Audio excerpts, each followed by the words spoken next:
Salut à tous, bienvenue à une nouvelle émission du Qualitime. Alors le Qualitime, qu'est-ce que c'est? Bon, je vais le dire en deux mots. On reçoit de l'aide, on donne de l'aide. Lorsqu'on est Olé Khadash, on est bien content de trouver une communauté de bénévoles, de gens qui sont prêts à nous aider dans n'importe quel domaine. Grâce à Sarah Simra Benkemoun, ici présente. Bonjour, responsable du projet. Bonjour Cathy. Comment ça va? Ça va, super. Beaucoup de travail toujours? Beaucoup. Tant mieux. Ça marche? Ça marche mieux en mieux. De mieux en mieux. Ok. Et puis aujourd'hui, nous avons le plaisir d'accueillir une Ola Khadasha, une personne qui a été aidée justement. Elle avait un besoin particulier, elle va nous expliquer lequel. Et elle a été aidée par quelqu'un qui a donné de son temps et de son temps avec tout son cœur, on va dire ça comme ça. C'est Margalit Ouazana, bonjour. Bonjour Cathy. Bienvenue. Merci beaucoup. Vous allez bien depuis la dernière fois? Très bien, parce qu'il y a du nouveau. Donc, il y a du nouveau. Alors, on présente quand même un petit peu Margalit. Elle est psychologue de formation, donc c'est son métier. Et lorsqu'elle est arrivée en Israël, après avoir, transformé ou obtenu son permis d'exercer, la question est, est-ce qu'elle a trouvé du travail, Margalit, ou pas? Oui, au Hachem, j'en ai trouvé. D'ailleurs, lors de notre précédente interview, vous m'aviez posé la question et j'avais dit que je préférais ne pas en parler directement. Et donc, le premier coup de fil que j'ai passé après l'équivalence des diplômes, ça a marché. Et là, maintenant, je travaille dans mon métier, dans une grande école de Jérusalem. On peut donner le nom? Bien sûr, à la Chavat HaNoar HaTzioni, à Jérusalem. Et j'en suis très contente. J'espère que ça va marcher parce que pour le moment, je suis à l'essai, ce qui est normal. Ça va se passer en hébreu, ça se passe déjà en hébreu, en français. J'espère que je leur suis utile, que je leur serai utile. On vous souhaite en tout cas de réussir. On est ravis pour vous Amen, que vous ayez trouvé du boulot. Mais vous êtes là parce qu'en plus de tout ça, de toutes ces bonnes nouvelles, vous êtes inscrite au Qualitime pour avoir de l'aide. Alors, qu'est-ce que vous aviez besoin comme service que vous ne maîtrisiez pas? Voilà. Alors, pour commencer, j'ai assisté à la première soirée où il y avait un monde fou. On est passé en même temps en parallèle avec d'autres villes d'Israël. Et chacun devait écrire non seulement les domaines dans lesquels il souhaitait avoir de l'aide, mais également ceux dans lesquels il pouvait être utile. Donc là, c'est la grande soirée du mois de septembre, Interville. Interville dans 5 villes en simultané. Donc vous étiez à Jérusalem. C'est ça, tout à fait. Okay, donc vous avez inscrit tout simplement ce que vous pouviez faire ou ce que vous auriez aimé recevoir comme aide. Voilà. Le temps passant, j'attendais toujours. Bien sûr, je pense que Kalita a mis sur pied un gigantesque mouvement d'entraide. Et puis, il a fallu ensuite s'organiser. Je pense que ce n'était pas chose facile. Donc, on leur a laissé le temps de s'organiser. Entre-temps, moi, j'ai fait des tentatives. Pour répondre à votre première question, les domaines dans lesquels je souhaitais avoir de l'aide, c'était essentiellement le domaine de l'informatique. C'est-à-dire comment manipuler de façon un petit peu perfectionnée l'ordinateur. Ça, avec l'ordinateur, je sais faire des achats. Je sais commander des billets d'avion. Mais le reste, c'était pas évident du tout. Ça veut dire quoi? Le traitement de texte par exemple. L'utilisation de l'ordinateur en hébreu?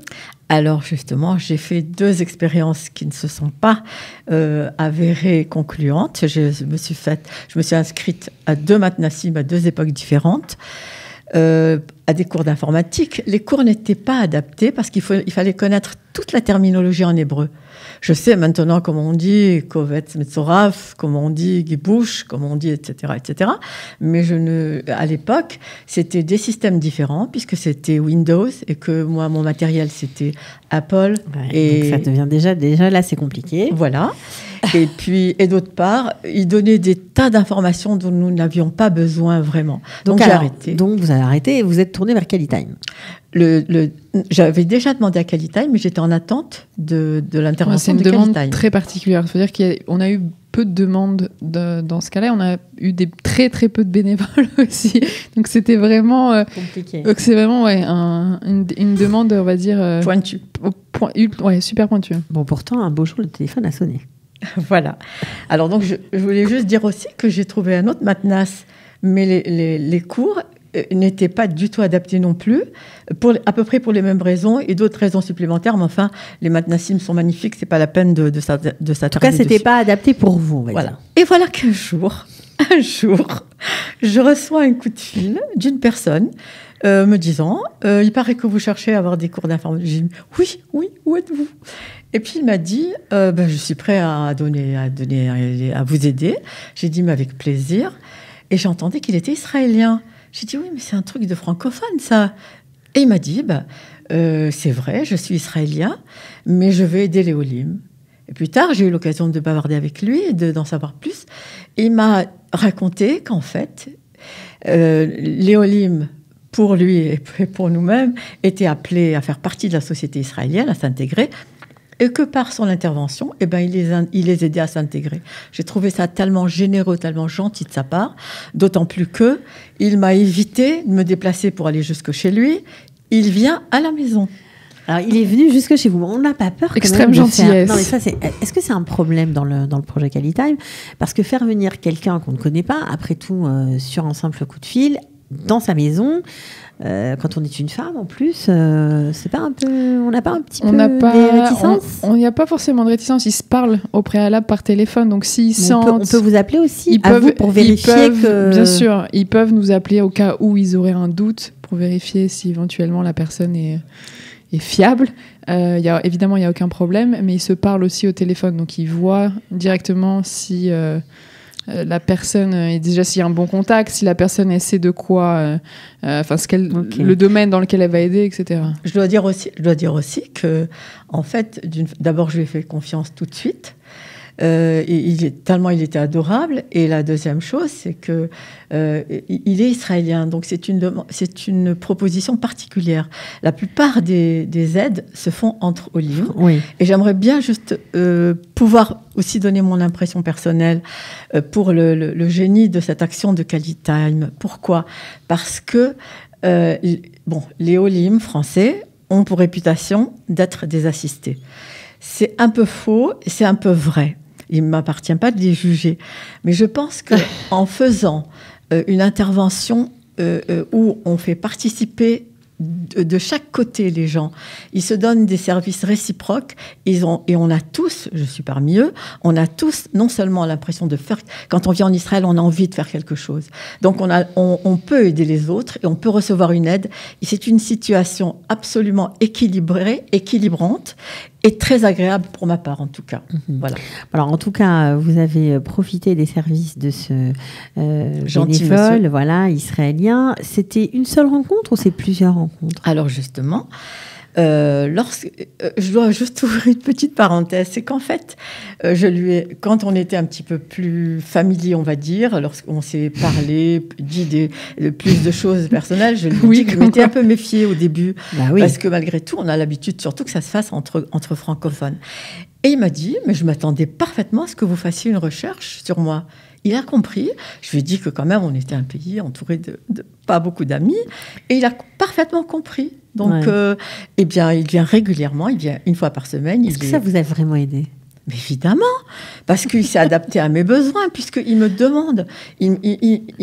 Disons que lorsque j'avais fait ces essais au Matnas, il y avait beaucoup d'informations théoriques qui nous arrivaient et on ne savait pas à quoi ça allait servir. Mais lui me demande directement ce que je veux apprendre, ce que je veux faire. Il m'a aidé pour des installations d'Internet, il m'a aidé pour vraiment... par exemple, j'avais du courrier qui arrivait avec une écriture immense. C'est un des exemples. Il a régulé cela. À chaque fois, il me demande vraiment ce que je souhaite apprendre et puis on s'y met. Mais je dois aussi dire que il a l'habitude plutôt du système Windows. Et aucun de mes deux appareils n'est Windows. Il y en a un qui est Google Chrome et l'autre qui est Apple. Donc, il s'adapte. En fait, il est ingénieur informatique. Ça aide pour s'adapter. Il est brillant, tout à fait. Il est brillant, il comprend très vite. Et en plus, il est un peu francophone. Oui, il parle français. Vous lui parlez en français? Non, on se parle en hébreu, mais il parle bien le français. Tout à fait.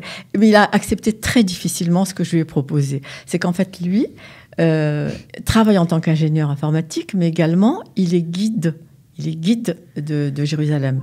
Donc, je lui ai proposé Il a pas voulu au début. Il a dit mais non, c'est pas la peine. Et j'ai dû insister. Et donc je lui donne des cours en français, des cours de français adaptés à son travail. Mais c'est formidable. Donc nous faisons un peu des jeux de rôle comme d'échange. Des jeux de rôle, mais moi ça m'intéresse parce mais j'imagine il me parle de certains quartiers et je lui demande de se mettre en situation. Et donc, alors il me pose des questions, par exemple sur Ir David. Il me demande, d'après toi, pourquoi, combien d'années à Jérusalem? Une histoire d'amour est née. Une histoire d'amitié. En tout cas, une histoire d'amitié. C'est très belle amitié. C'est aussi. C'est magnifique. J'imagine le but de toutes les soirées de Guy Bouche, ça veut dire en français des soirées interactives que vous organisez entre tous les bénévoles et puis tous ceux qui reçoivent de l'aide, tous ceux qui donnent de l'aide. Ça fait un peu partie de ce que nous raconte. Là, c'est des perles. C'est vraiment Marguerite. C'est des perles vraiment, des belles histoires que on est vraiment content d'entendre et c'est vraiment le but de Calitime. Alors justement, on se met en situation. J'imagine. Alors il me parle, il se met vraiment comme s'il devait présenter un quartier à un groupe de francophones et il commence à expliquer, etc. Vous l'entraînez. Alors ce qui est marrant, c'est que quand il me donne des cours d'informatique, on est assis devant la table avec les 2 ordinateurs ouverts, il essaye de se débrouiller entre les deux. Et puis quand arrive le moment de lui donner le cours de français, il me dit si nous allions au salon, donc on va au salon, on s'assoit et puis il commence à étudier le français. C'est très drôle. Alors Marguerite, on est très content pour vous d'abord, on doit vous le dire. Et Eyal, donc pour ne pas le nommer, donc le bénévole israélien, on l'a reçu il y a quelques temps aussi, donc il est vraiment extraordinaire. C'est vraiment une des perles israéliennes de Calitime. Alors, vous avez quand même des actualités, et puis après ce qu'on vient d'entendre de la part de Marguerite, ça semble tout à fait approprié. Vous allez rassembler en fait toutes les personnes faisant partie du projet Calitime à Tel Aviv. Ouais, Cathy. Ça va se passer quand?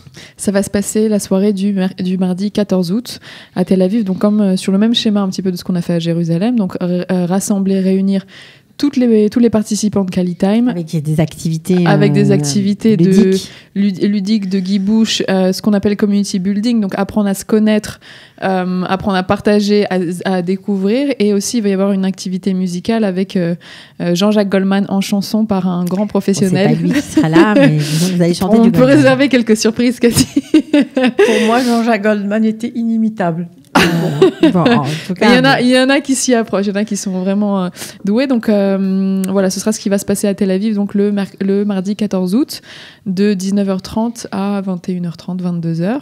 Ok, où en est le projet de bénévolat dans l'hôpital Laniado à Netanya? Donc on a la première formation va avoir lieu courant août.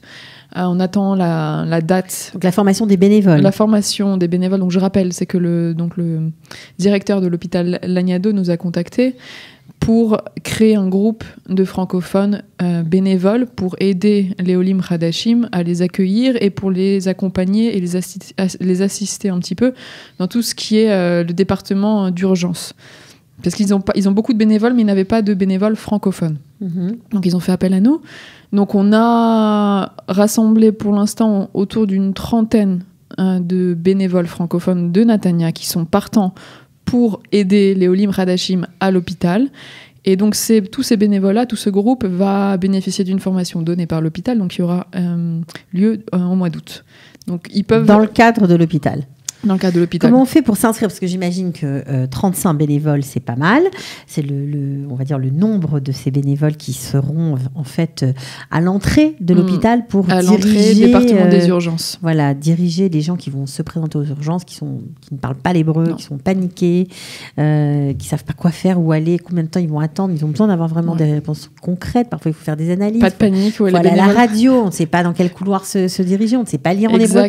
C'est pas simple. Donc franchement, ces 35 personnes, vraiment bravo à elles. On peut augmenter encore ce nombre. On peut et il faut. Parce que voilà, chacun après avec ses disponibilités. Il y en a qui sont disponibles la matinée, l'après-midi, en soirée. Donc l'hôpital va faire un roulement comme ça de bénévoles avec un planning. Plus il y a de bénévoles, mieux c'est. Exactement. Donc pour s'inscrire, il faut aller donc sur internet www.calitime.org.il/laniado, LANIADO. ADO. Ou nous envoyer un email à time@calita.org.il. Ok, Pour super. toute personne intéressée. Bon, alors ça c'est passé comme message. Merci beaucoup Marguerite Ouazzana d'être venue jusqu'à nous. Je vous en prie. Bon, vous êtes une pro de l'informatique alors aujourd'hui. Pas encore. On va attendre quand même quelques semaines encore. Un grand merci à Eyal. Voilà, en tout cas bravo Oui. pour votre nouveau poste. On Mazal tov. vous souhaite Merci. de bien vous installer, de bien Merci. vous intégrer en Israël. Amen. À très bientôt. Merci Au beaucoup. revoir. Merci. Merci à beaucoup. Eyal. Merci à vous. Pour une meilleure intégration d'Eolim, Offrir son temps, sa générosité. ses talents, son expérience, C'est c'est l'heure du Cali Time sur Studio Calita. You know you could.